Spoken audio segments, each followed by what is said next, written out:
After the money is spent, after the food is gone, what remains? 5, maybe 10 years of suffering. Naira. No, it is worth much more. When you keep your vote, when you cast it freely and wisely, you protect it, are accountable to you, the people. Let us stand together. Let us reject vote buying and selling. Let us prove that our future cannot be bought. Your vote is your power, your right, and your responsibility. Use it wisely. This message is brought to you by Mil.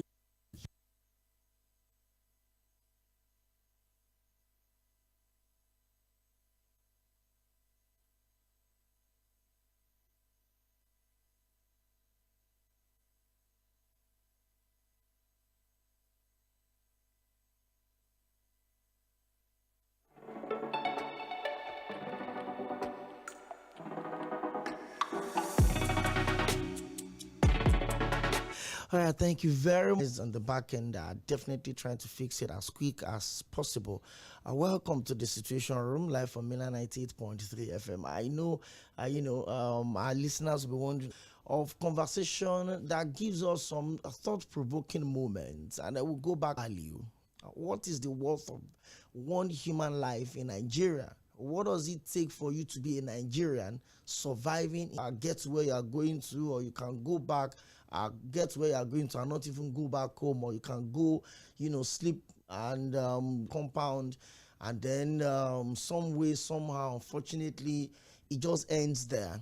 It's quite unfortunate that the principal responsibility of every government, if you look at what has happened in the last 24, 48 hours across the country, from human lives, and at the tempo of armed attacks in some part of Kwara State, as in the tragic killing at O꽍ᴜᴜ, where innocent lives of the youth leaders are best hunters, and then the weapons they came with, the way they it takes a lot. And I want to use this platform to also call on the relevant security agencies and policymakers not to let the former Vice President, Alhaji Atiku Abubakar, of Somtochukwu, aspiring, full of life and energy to desire. Whether she was attacked, whether she jumped from 3-story building, whether she was saying, when they took her to the hospital was asking for identification without willing to ask ourselves. Today it's banditry and robbery. There's just a whole lot. And I would always say this.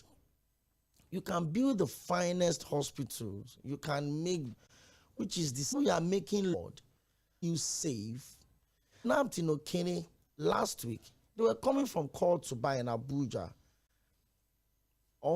And the family is in a mess, an absolute mess. People can stay in their law school at the moment. There's a whole lot that we need to talk to ourselves about. It's distorted tomorrow, it is Bauchi today, it is Kwara. And then we always feel like, it's a problem. It's coming close, it's coming home. So I'm hoping that tomorrow being the 1st of October 2025, the 65th anniversary of Nigeria's independence, would give us the chance of October 1960.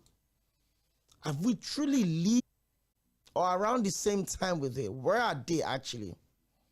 Yesterday was a very, very engaging conversation on the show. The former senator represented Kaduna Central, 410 to 520. And we had a lengthy conversation touching everything. And the question everyone keep asking is this: what is the value of a Nigerian's life? What is the value in any part of this country? Can you conveniently wake up and say, my friend is getting married in Jos. I can't afford flights. I want to go to Jora. I want to go and take luxurious bus and travel at night. That was my call up to the 2015 election. And I remember my mom said something that if I should go, I should just consider that swing bomb blast at opposite Old Jos University Teaching Hospital and the Champions League final between Liverpool and Real Madrid. I can't forget. A permanent solution to these security problems, their members get kidnapped. And then people wake up and say, we have to do NI, we have to do this. So what exactly do we have all of these for?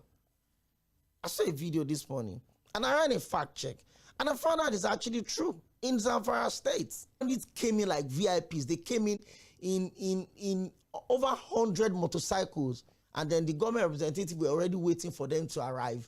And when they arrived, it's a circle that is disturbing. A post a few minutes ago, my friend Ola, I have one police escort in front.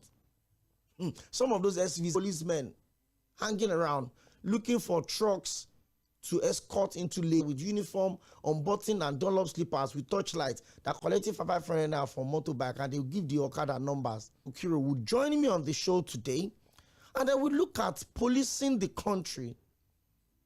Join us a bit earlier, but just told us that it's part of the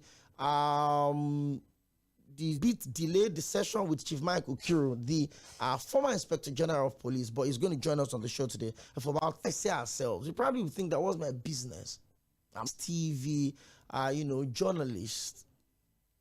The unfortunate circumstances surrounding our death. Avoidable, yes. Free. And I've read quite a lot of first 18 of them, and then they broke each other 4-4 to jump from 3-story building. According to, we're talking about the fact that over 16 hunters and vigilantes were killed in Kwara State. Nigerian. How much value do you hoping that the president understand the gravity of what is on ground? Because we've been doing a lot of politics lately. It looks like governance will eventually suffer. And we're not even ready for the election.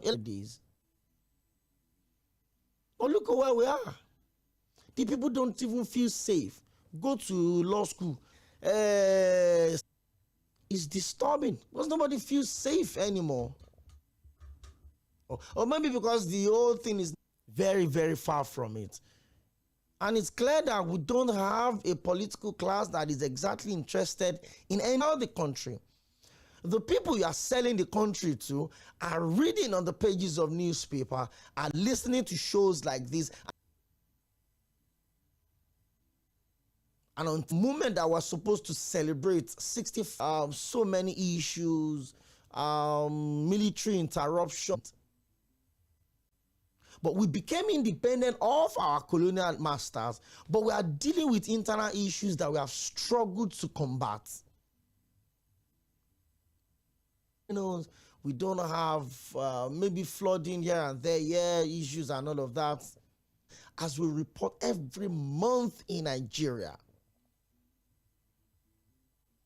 Ukraine and Russia had been in the last 1 year, and we are not in any war situation. State of emergency was declared in Rivers State. So there's a lot of questions we need to ask ourselves. So when we say people should make electoral decisions devoid of religious, tribal, or party affiliation as sentiments, cases are not isolated. We've struggled to keep this country together since 1999.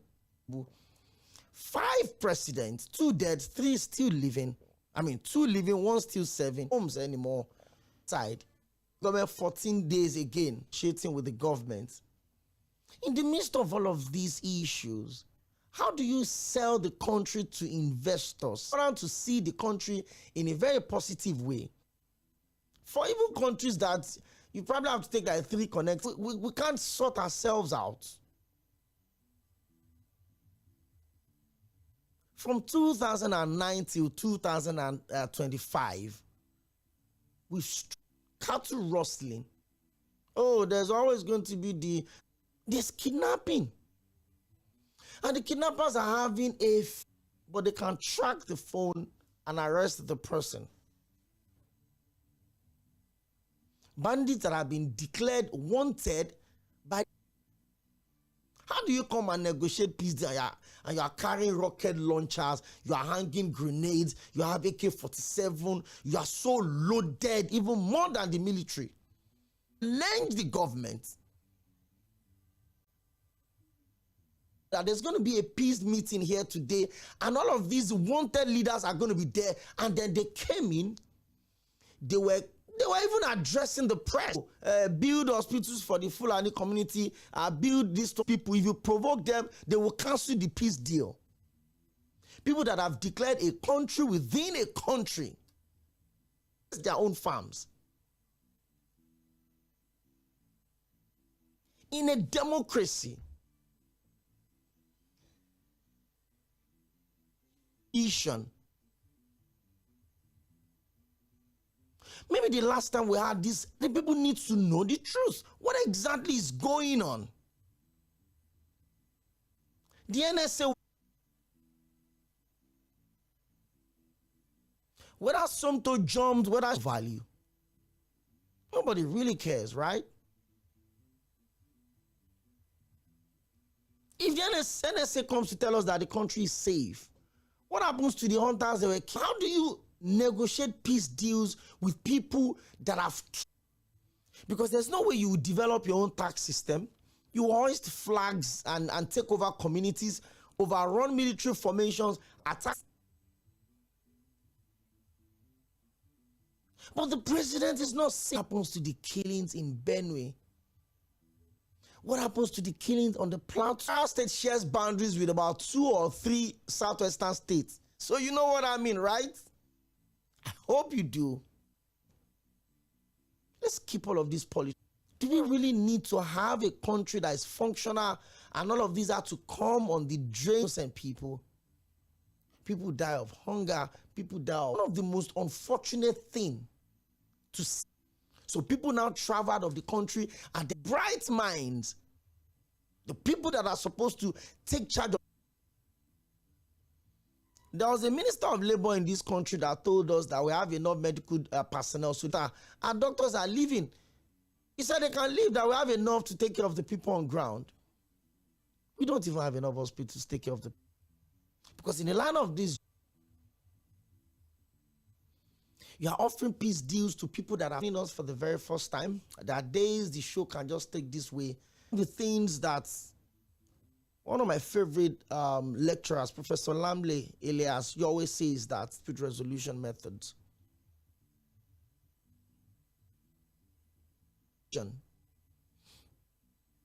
Or maybe when the Niger Delta militants were agitating, oh, they are feeling marginal. The first time I got to Bayelsa is water. The biggest NNPC station in Bayelsa is on water. Agitations, you know. We're not justifying the madness. Logical conversation. People were dropping arms in return for employment, scholarships to study outside of the country, waiting in that region to prioritize the people of those communities when they are job employment. And that kind of brought some level of sanity. You're just a thief. You are living on the pain of other people. So there are people like that. I always say it. If a society is sane, there won't be laws. Yes. But people collect money. Soldiers were killed. In fact, there were reports that some of them had to go to Chad, go to Nigeria Republic, go to those neighboring people that have been sent out of their ancestral land. Some of them made widows, widowers, orphans, unprovoked. But the people that sent them into those IDP camps, that they've been de-radicalized, rot in IDP camps. I would rather be a modern slave than live in an IDP. Fact. You don't want to go to those places. IDP camps that stopped some months ago in Borno State because there were cases of, they had to close some of those camps down. Radicalized. But what happens to the person that is feeling the impact of that radicalization? A little boy that his father and his mother was killed and is now roaming around in the IDP camp. Killed your father and your mother. How do you justice in this one? I'm afraid that it may not sound good, but it could only get worse. Now everybody is into election, 2027 election. Hey, there's article here, oh, there's Peter B. I hope we have enough Nigerians left to actually vote in the election in 2027. Okay, we'll take a quick break. We'll cut. It's a build-up to a whole week of our 4th anniversary on Mainland 98.3 FM. Yesterday, we had Senator Shehu Sani on the show. Independence Day special. And on Thursday, we have the big one from 12 to 2 p.m. on Thursday. We have a lawyer, we have a lecturer, a sociologist or a criminologist, issue of social justice, the person that is feeling the consequences of the actions and the inaction of arms against the country. You've crossed the line. And then these people have F1. God bless Nigeria. Take a quick break. I'll be back. They are killing people in the east, in the west, in the south, in the north. We should shut down the National Assembly. Let's shut down. If we cannot save this country, we stay in our homes. A new day, a new event. Old actors meet new ones, and a fresh twist adds up to the old subplot. Something unexpected blows up under the sun. But when the elephants fight and the grass suffers and the ground shakes, we are always plugged in, watching it all unfold right here in the Situation Room. Here, we bring together the main actors to take their turns on pressing issues, dissecting events as they unfold across every sector of human concerns. Stay tuned to the Situation Room with Tᴏɪᴛᴛᴇʀ every Monday to Friday from 4 to 5:30 p.m. on your super dial, Mainland 98.3 FM.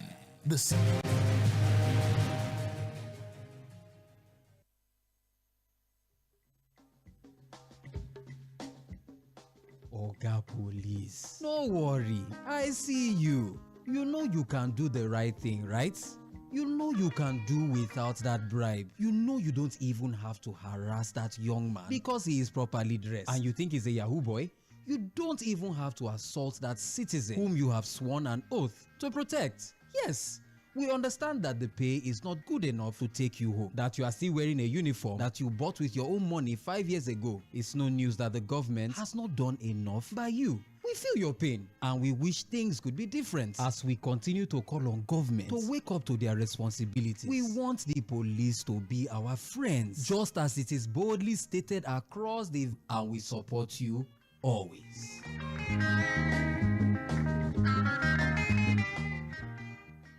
What I will not do, okay, is to pay bandits, give them monthly allowance, or send food to them in the name of non-kinetic. It's nonsense. And Kaduna is part of it. Many states are objecting to that. But that is the penitent bandit is a dead one. Let's kill them all. Let's wipe them. Let's bomb them until they are reduced to nothing.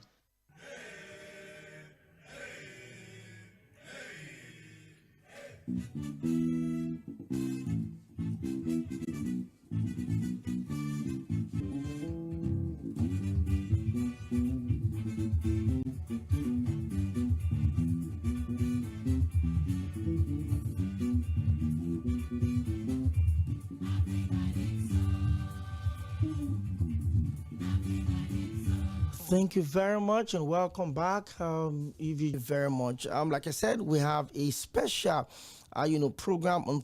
If you've seen our lineup since last week Friday, last week joined us on the show. Yesterday we had Senator Shehu Sani from the General of Police join me, but a special anniversary program, and it's going to be live streamed from our Milan of Peace and Progress. But of course the topic will be focused and centered on insecurity and social justice, bridging the gap and fixing the future.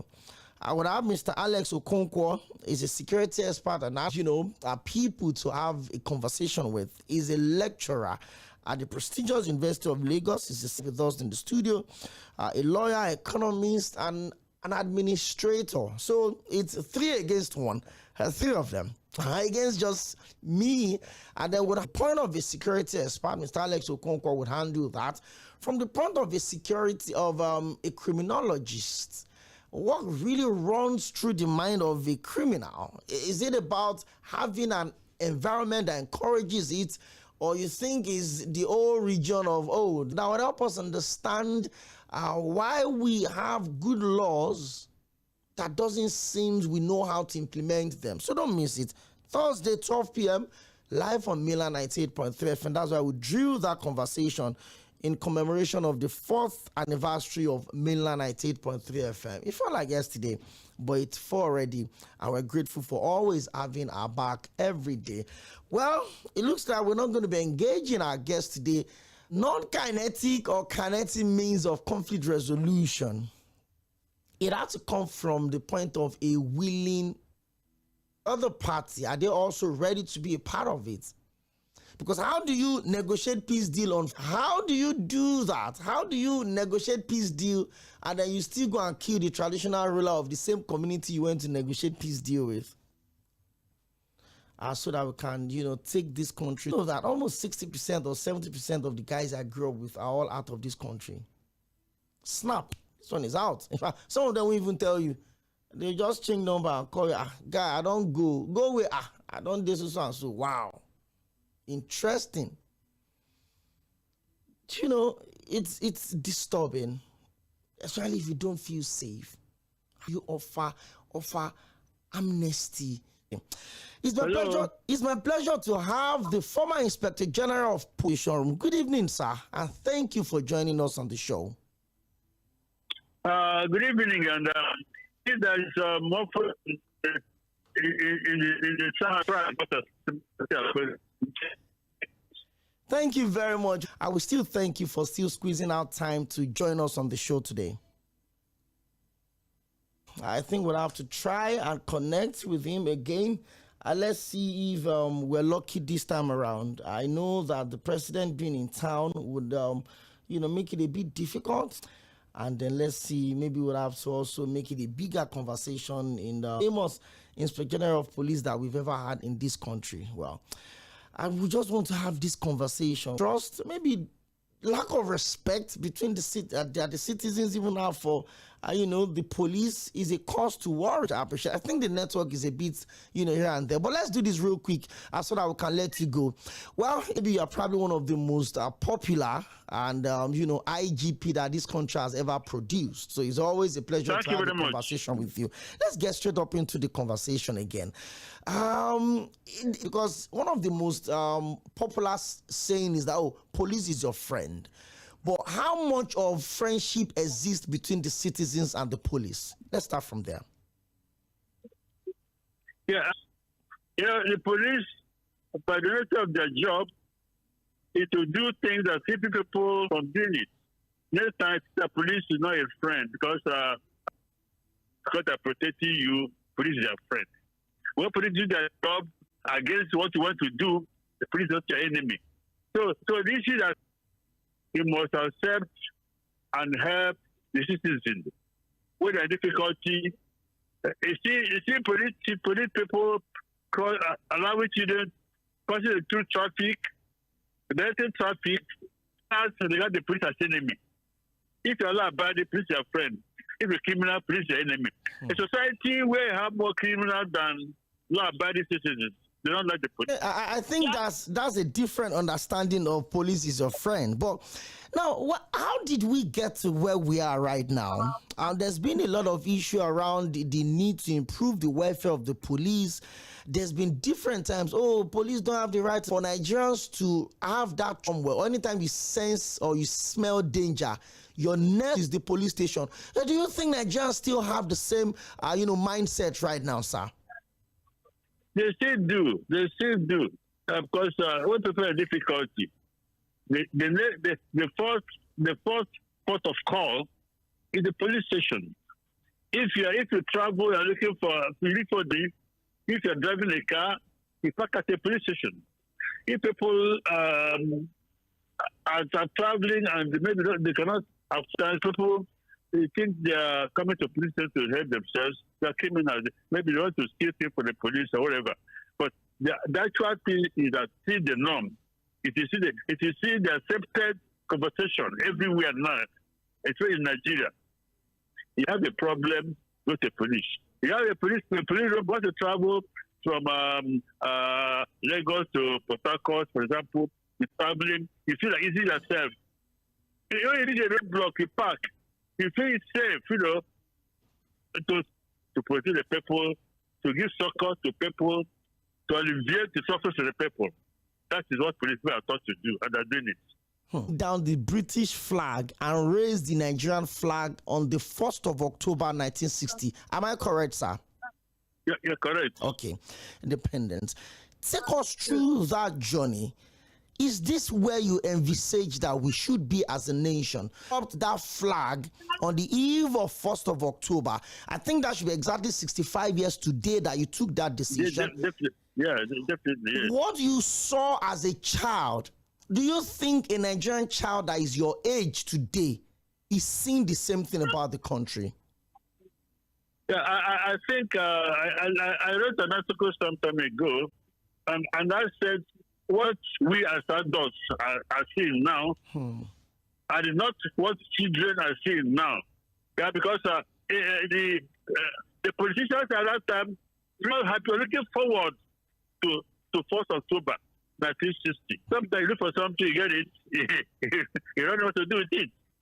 You got in the defendings and aspirations, which we as small boys were given at that period. That side really not no. That side no. It clearly allowed also that the population of Nigeria know what it is now. The demand of Nigerians know what it is now. Not have very few schools thereabout, but now the 200 plus. Because the demand of the government is more than it was at that time. So we're trying, and I think we can do better.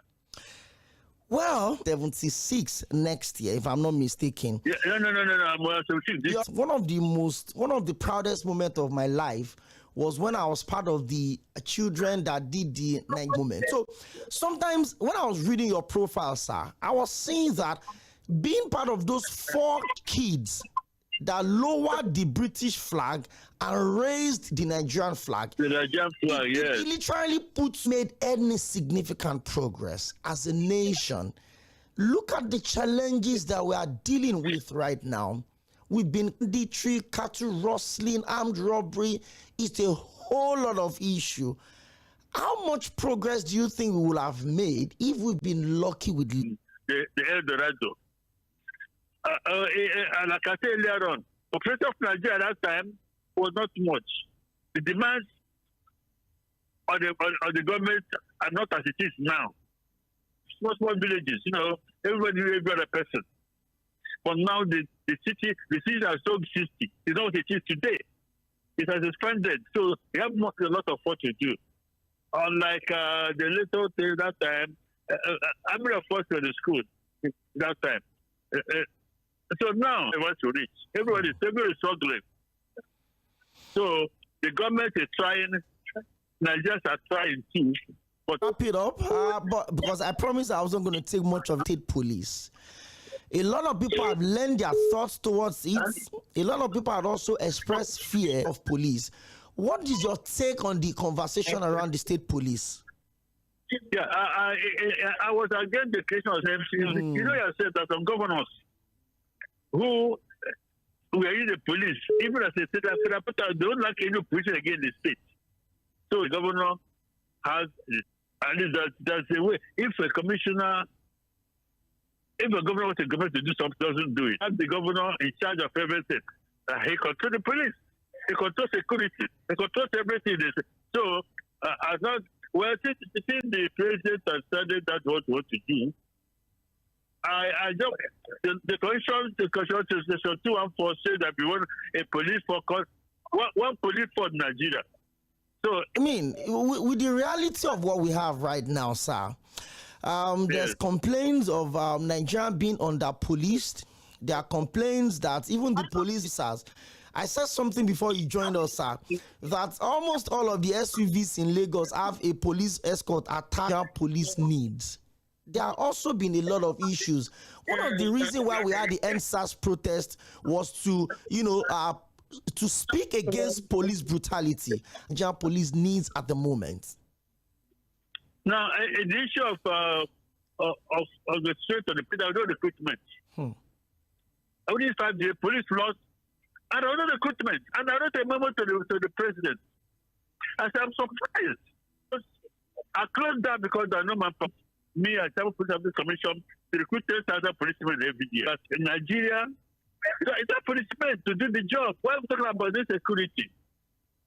Because the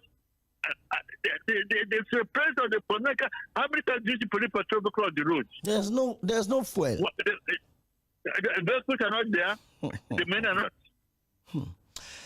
Well, I would have to let you go. That trust had to come. Citizens treat policemen, in the most dishonorable means you can imagine. And in a policeman riding Okada and he has gun hanging on the police. What do you think? Well, the police have to reduce the training and the training. And public kind of they show that maybe this teenage.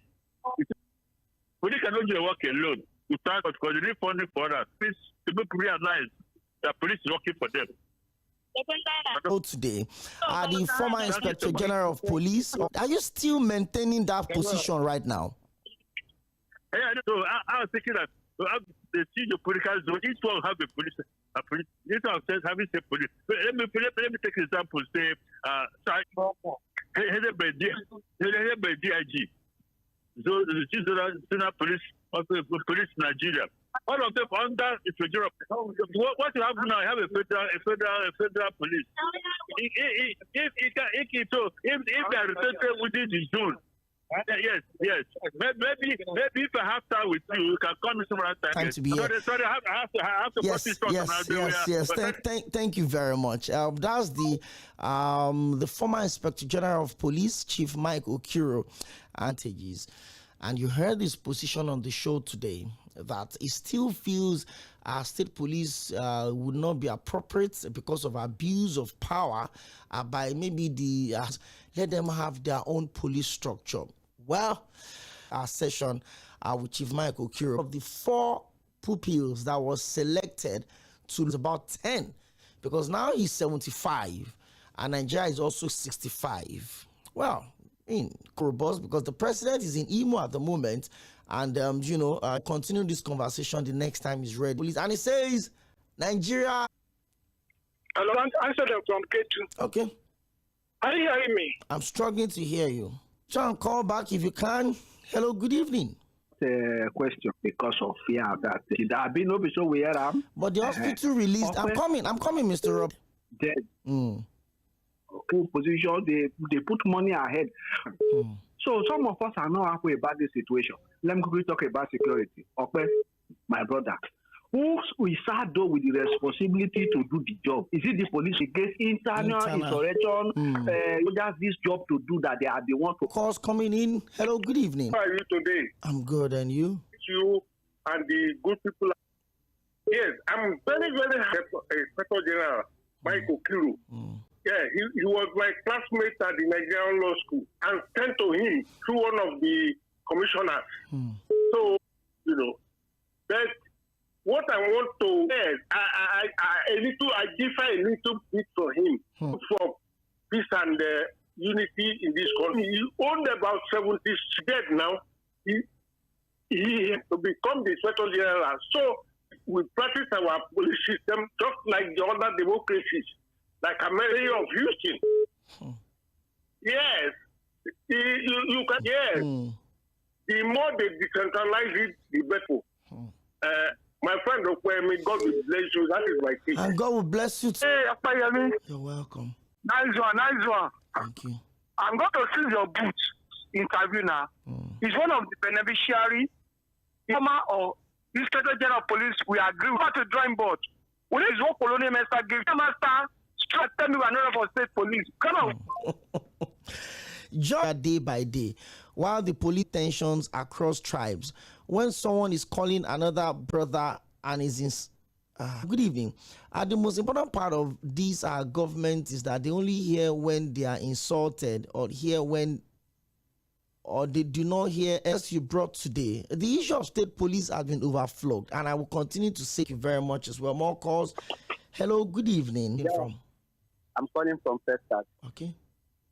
So to me, that man speaks the truth. Unless it's the way our police is functional, otherwise it's going from heaven to come and be quiet. So Mike Okiro is what in my own area. I know of police, I know of some security, but they even go out with all these criminals. They start telling ourselves that that we don't want to work. Are we ready for the state? We are only working for our own selfish interest. Thank you. Thank you very much. I don't know where we can place it, but I've seen people, have issues that could be solved in a gentle this one, and it became a big mess. I mean, James from Agbado says, good evening, Okhbe. Thank you for saying things exactly the way they are.